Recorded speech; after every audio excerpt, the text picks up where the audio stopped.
step up here on this chair and close your eyes.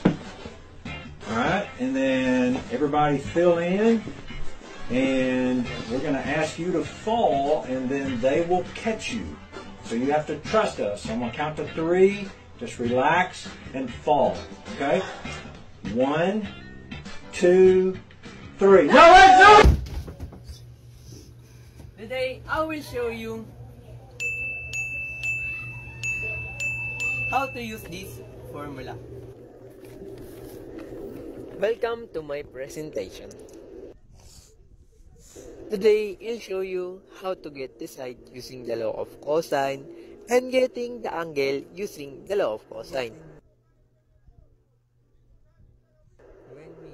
When we use the law of cosine,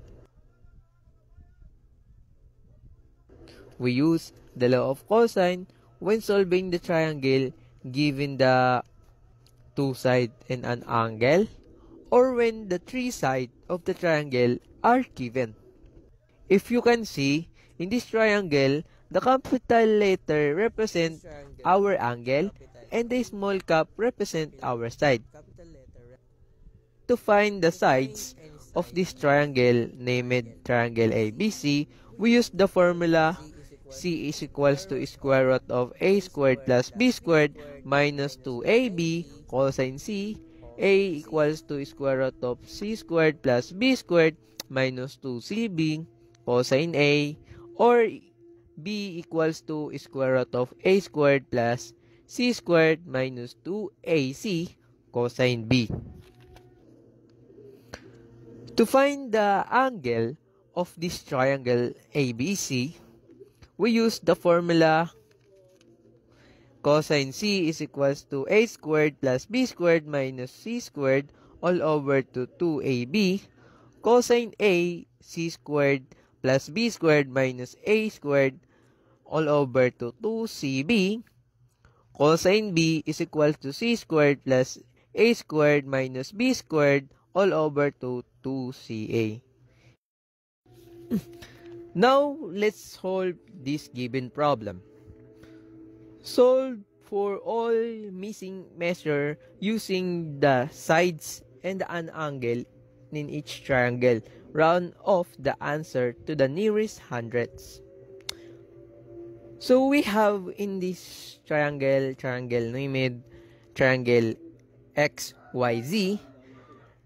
Given the side X is equals to 29 meter, Y is equals to 15 meter, and the measure of angle Z is equals to 122 degree. First, we will solve for the value of the opposite side of the given angle. We use the formula C is equals to square root of A squared plus Y squared minus 2xy cosine 122 degree. By using this formula, we can determine the missing side of the triangle XYZ. Substituting the value to our formula, that will lead us to Z is equals to square root of 29 squared plus 15 squared minus 2 times 29 times 15 cosine 122 degree. Z will now be equal to approximately 39.08 meter. Now we have been solved the value of our side. We will now proceed to find the remaining angle of our triangle by using the cosine X is equals to Y squared plus C squared minus X squared all over to 2YZ. We can find now the approximate value of the angle X. Substituting the value cosine X is equals to 15 squared plus 39.08 squared minus 29 squared all over to 215 times 39.08, giving us the value of X is equals to 911.2 2464 all over to 1172.4. Cosine x is equals to 0.777 24855. And that will give us the value of x is equals to 38.99.